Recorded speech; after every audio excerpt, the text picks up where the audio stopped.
Hello everyone, welcome back to Aptics Academy. So ഇന്ന് നമ്മൾ വന്നിട്ടുള്ളത് സ്കൂൾ മാനേജ്മെൻറ്റ് എന്ന് പറഞ്ഞൊരു പേപ്പറുമായിട്ടാണ്. സോ ഓൾറെഡി ഇതിൻ്റെ യൂണിറ്റ് 1 അപ്ലോഡ് ചെയ്തിട്ടുണ്ട്. അത് കാണാത്തവരുണ്ടെങ്കിൽ അത് കണ്ടതിന് ശേഷം ഈ ഒരു വീഡിയോ കാണാൻ വേണ്ടിയിട്ട് ശ്രദ്ധിക്കുക. യൂണിറ്റ് 2 ആണ് ഇന്ന് നമ്മൾ ഹാൻഡിൽ ചെയ്യാൻ പോകുന്നത്. സോ നമുക്കറിയുന്നത് പോലെ തന്നെ 5 യൂണിറ്റ്സ് ആണ് ഈ ഒരു സബ്ജക്റ്റിൽ വരുന്നത്. നമ്മൾ ഇന്ന് ഹാൻഡിൽ ചെയ്യാൻ പോകുന്നത് മാനേജ്മെൻറ്റ് അപ്രോച്ചസ് എന്ന് പറഞ്ഞിട്ടുള്ള സെക്കൻഡ് യൂണിറ്റ് ആണ്. നമുക്ക് റിവ്യൂ ക്വസ്റ്റ്യൻസ് ഒന്ന് നോക്കാം. ഇതിൻ്റെ ആൻസേഴ്സ് ആയിരിക്കും നമ്മൾ ഈ വീഡിയോയിൽ ഡിസ്കസ് ചെയ്യുന്നത് കേട്ടോ. ഏതെങ്കിലും ടോപ്പിക് ഇതിൽ കവർ ചെയ്യാതെ പോകുന്നുണ്ടെങ്കിൽ നിങ്ങൾക്ക് കോമെൻറ്റ് സെക്ഷനിൽ ഒന്ന് അറിയിക്കാം. Okay. Explain the concept and meaning of educational planning. Explain the social demand approach in management with its advantages and limitations. Explain manpower approach in management and state its advantages and disadvantages. Explain the cost-benefit approach in management and point out its advantages and limitations. Explain the rate of return approach in management, pointing out its advantages and limitations. Explain the social justice approach in educational planning. Explain the following briefly. Intra-educational extrapolation approach, demographic projection approach. ഇത്രയും questions ആണ് വരുന്നത്. നമുക്ക് in detail ഓരോ answers നോക്കാം. ആദ്യത്തേത് നോക്കുക, educational planning. The concept of planning was originally applied in the sphere of economic development. Realizing its utility, the concept gained wide recognition in other spheres of national development such as agriculture, social and health services and education. അപ്പോൾ educational planning അല്ലെങ്കിൽ planning എന്ന് പറഞ്ഞൊരു concept ആദ്യമായിട്ട് economic ഡെവലപ്മെൻറ്റിലായിരുന്നു ഉണ്ടായിരുന്നത്. പക്ഷേ അതിൻ്റെ യൂട്ടിലിറ്റിയും അതിൻ്റെ ഇമ്പോർട്ടൻസും മനസ്സിലാക്കി അത് ഒരു വൈഡ് റെക്കഗ്നീഷനാണ് കിട്ടിയിട്ടുണ്ടായിരുന്നത്. അതിനുശേഷം agriculture, social, health service, education എന്നുള്ള ഫീൽഡിലേക്കൊക്കെ പ്ലാനിങ്ങുകൾ മാറി. Planning can be defined as a process of taking decisions for future actions in order to achieve predetermined objectives by optimum utilization of available resources in a limited time frame. അപ്പോൾ planning എന്ന് പറഞ്ഞു കഴിഞ്ഞാൽ എന്താണ്? നമുക്ക് എന്തെങ്കിലും ഒരു കാര്യം ചെയ്യാനുണ്ട്, നമുക്കൊരു ഒബ്ജക്റ്റീവ് ഉണ്ട്, നമുക്കൊരു ഗോൾ ഉണ്ട്, അതിലേക്ക് എത്താൻ വേണ്ടിയിട്ട് നമ്മൾക്കൊരു കാര്യം ചെയ്യണം. അപ്പോൾ ആ ഒരു ഫ്യൂച്ചർ കാര്യത്തിലേക്ക് വേണ്ടിയിട്ടുള്ള പ്രിപ്പറേഷൻസ് മുൻപേ ചെയ്ത് വെക്കുക. അതിന് വേണ്ടിയിട്ടുള്ള കാര്യങ്ങൾ, ഫ്യൂച്ചർ ആക്ഷന് വേണ്ടിയിട്ടുള്ള കാര്യങ്ങൾ മുൻപേ ചെയ്ത് വെക്കുക. Predetermined objectives by optimum utilisation of available resources in a limited time frame. Limited ആയിട്ടുള്ള ടൈം ഫ്രെയിമിൽ അവൈലബിൾ റിസോഴ്സസ് ഉപയോഗിച്ച് നമുക്ക് വേണ്ട കാര്യങ്ങളെ നേരത്തെ ചെയ്ത് വെക്കുന്നതിനെയാണ് പ്ലാനിംഗ് എന്ന് പറയുന്നത്. എഡ്യൂക്കേഷണൽ പ്ലാനിങ്ങിൽ എന്തൊക്കെ അപ്രോച്ചസ് ആണ് ഉള്ളത് എന്ന് നോക്കാം. As per Adiseshiah 1982, 3 rival approaches are present in terms of educational planning. അതാണ് social demand approach, manpower requirement approach and cost benefit analysis approach. നമുക്ക് ഓരോന്നിനെയും ഇൻ ഡീറ്റെയിൽ ആയിട്ട് നോക്കാം. ഒന്നാമത്തേതാണ് social demand approach. According to the social demand approach, education is considered to be an consumer good that should be available to all students who demand admission and who are qualified to enter. ഒരു social demand approach എന്ന് പറഞ്ഞു കഴിഞ്ഞാൽ education consider ചെയ്യുന്നത് ഒരു consumer ഗുഡായിട്ടാണ്. അതുകൊണ്ട് തന്നെ ഒരു മേഖലയിലേക്ക് അഡ്മിഷൻ എടുക്കുന്ന അല്ലെങ്കിൽ അങ്ങോട്ടേക്ക് ക്വാളിഫൈ ചെയ്യുന്ന ഏതൊരാൾക്കും അവൈലബിൾ ആയിരിക്കണം. Steps involve in social demand approach. എന്തൊക്കെ സ്റ്റെപ്പുകളാണ്? To estimate the proportion of students completing school education and are likely to enter to higher education. അപ്പോൾ ഈ സ്കൂൾ എഡ്യൂക്കേഷൻ കഴിഞ്ഞിട്ട് ഹയർ എഡ്യൂക്കേഷനിലേക്ക് പോകുന്ന ആളുകളുടെ പ്രൊപ്പോർഷൻസിൻ്റെ എസ്റ്റിമേറ്റ് എടുക്കുക. To estimate how many of the successful school leaving students would actually apply for admission to colleges. ഇതിൽ എത്ര പേര് കോളേജസിലേക്ക് അഡ്മിഷൻ എടുക്കും എന്നുള്ളതിൻ്റെ എസ്റ്റിമേറ്റ് എടുക്കുക. To determine how many of the applicants should be given admission to higher education. ആർക്കൊക്കെ higher എഡ്യൂക്കേഷന് permission കൊടുക്കണം എന്നുള്ളത് ഡിറ്റർമൈൻ ചെയ്യുക. അതുപോലെ തന്നെ length and duration of the study. ഓരോരുത്തരും ഓരോ കോഴ്സുകളായിരിക്കും കോളേജസിൽ എടുക്കുന്നത്. അതിൻ്റെ ലെങ്ത്തും ഡ്യൂറേഷനും അതിനെ ഡിറ്റർമൈൻ ചെയ്യുക. ഇങ്ങനെയുള്ള അപ്രോച്ചിൻ്റെ സോഷ്യൽ ഡിമാൻഡ് അപ്രോച്ചിൻ്റെ അഡ്വാൻറ്റേജസ് ആണ് ഇവിടെ കൊടുത്തിരിക്കുന്നത്. It is a suitable supporting political tool to meet the need to satisfy the demands of the general public. The approach provides the planners with most appropriate number of places where educational facilities have to be provided. This kind of planning techniques are more suitable where resources are acutely limited and such kinds and quantities of education are planned which will offer the greatest good to the greatest number. അപ്പോൾ ഇതാണ് social demand അപ്രോച്ചിൻ്റെ അഡ്വാൻറ്റേജുകൾ. Okay, 3 points ആണ് അതിൽ പറഞ്ഞിട്ടുള്ളത്. ഇതേപോലെ അതിന് ലിമിറ്റേഷൻസും ഉണ്ട്. ഏതൊരു കാര്യം എടുക്കുകയാണെങ്കിലും ഏതൊരു അപ്രോച്ച് ആയാലും എന്തായാലും അതിന് അഡ്വാൻറ്റേജും ഉണ്ടാവും ലിമിറ്റേഷനും ഉണ്ടാവും. ലിമിറ്റേഷൻസ് ആണ് നമ്മൾ ചെക്ക് ചെയ്യാൻ പോകുന്നത്.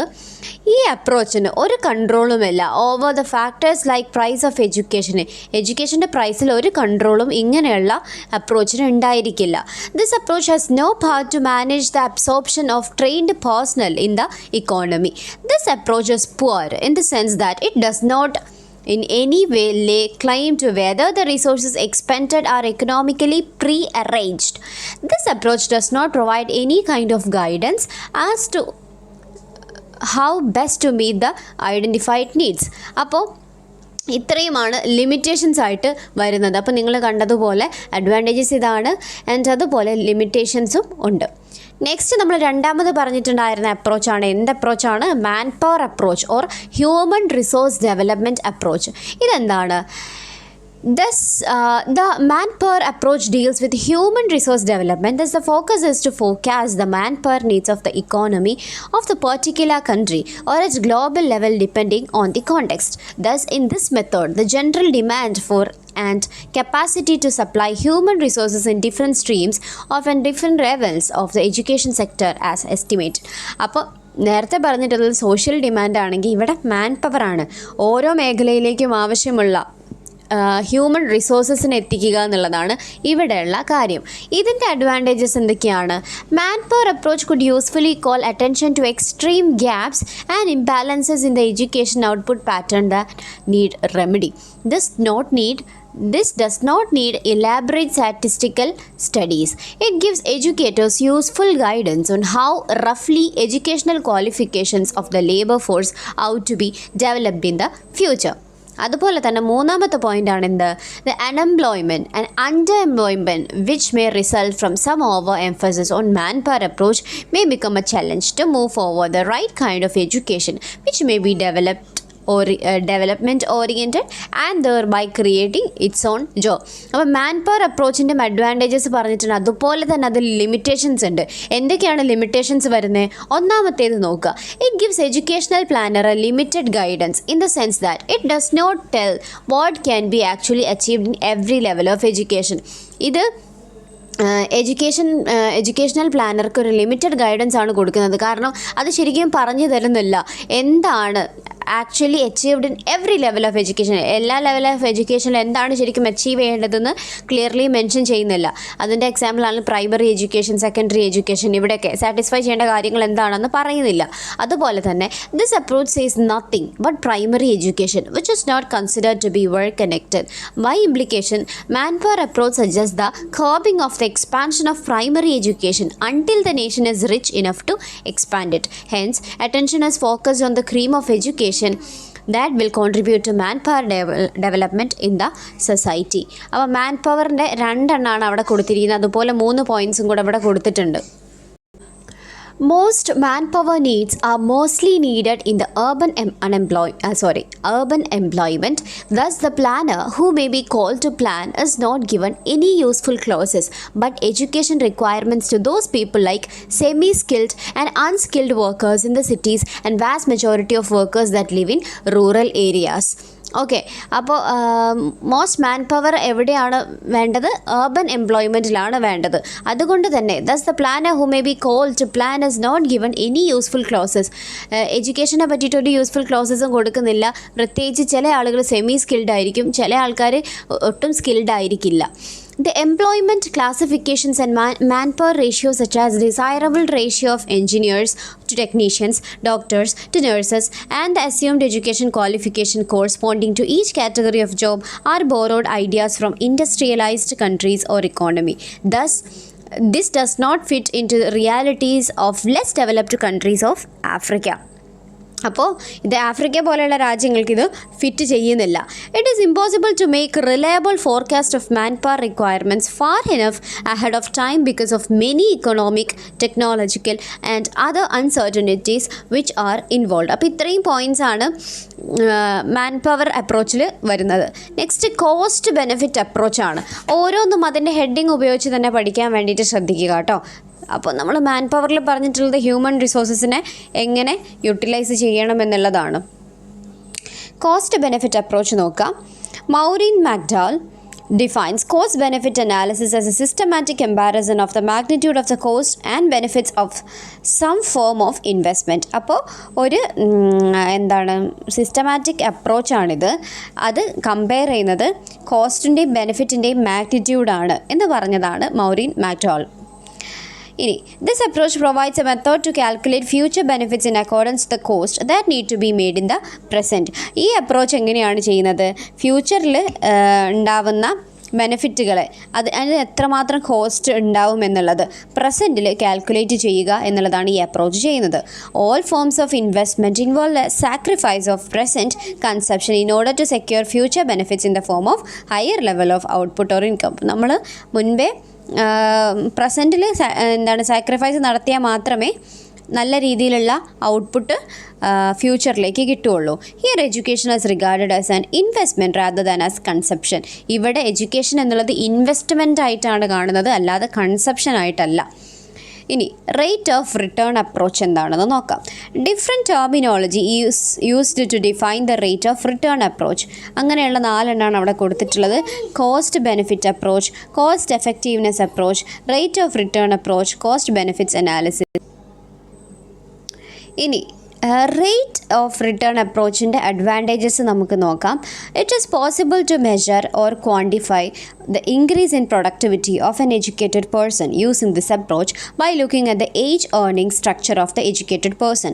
അപ്പോൾ ഇതിലൂടെ ഒരു എഡ്യൂക്കേറ്റഡ് ആയിട്ടുള്ള ആളുടെ ഏജും ആളുടെ ആ വയസ്സിന് ഉള്ള ഏർണിങ്സ് നോക്കിയിട്ട് ഒരു എഡ്യൂക്കേറ്റഡ് പേഴ്സൻ്റെ പ്രൊഡക്ടിവിറ്റീനെ നമുക്ക് മെഷർ ചെയ്യാം ആൻഡ് അതിന് ഇൻക്രീസ് ചെയ്യേണ്ട കാര്യങ്ങളും നോക്കാം. It shows the connection between the cost of gaining more education and the increase in imbursement which result from additional education. Rate of return analysis can show or purpose the direction in which education system of a society should expand so as to maximize the earning competence of its citizens. ഇനി അതിന് അതുപോലെ തന്നെ ലിമിറ്റേഷൻസും ഉണ്ട്. എന്തൊക്കെയാണ്?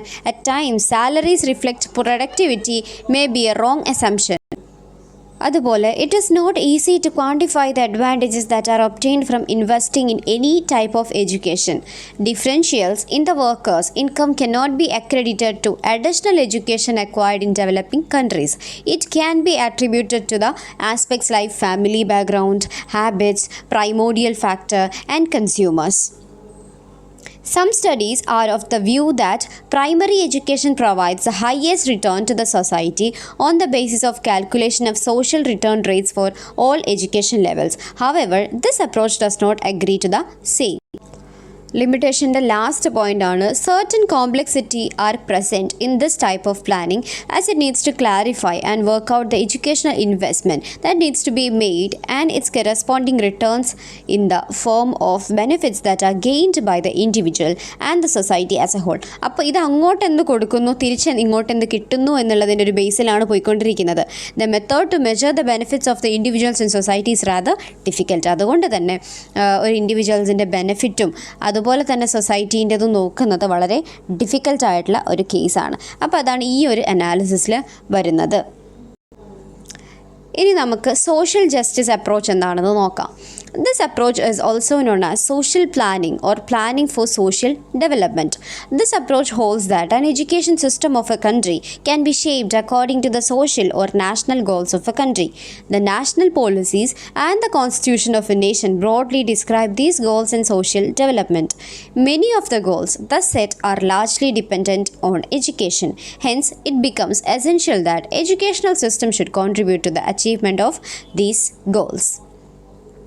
intra-educational extrapolation approach. This approach consists of estimating the quantitative implications for the system as a whole. ഒരു whole സിസ്റ്റത്തിൻ്റെ quantitative ഇംപ്ലിക്കേഷൻസിന് എസ്റ്റിമേറ്റ് എടുക്കുക എന്നുള്ളതാണ് ഇൻട്രാ എഡ്യൂക്കേഷണൽ എക്സ്ട്രപൊലേഷൻ അപ്രോച്ച് പറയുന്നത്. It means setting targets for one particular characteristics or feature or aspect of the educational system. ഇനി ഒരു model നോക്കുക, demographic projection model എന്നുള്ളത്. Even the most limited intra-educational projection is dependent on some rough indications of the size and the age composition of a given population at the future point in time. However, the estimation of demographic developments has become a source of planning criteria in its own right. Development of population in terms of event has been illustrated through demographic projection models. The process of projection is inclusive of development, production and distribution. അപ്പോൾ ഇത്രയും points ഒക്കെയാണ് ഇവിടെ വരുന്നത്.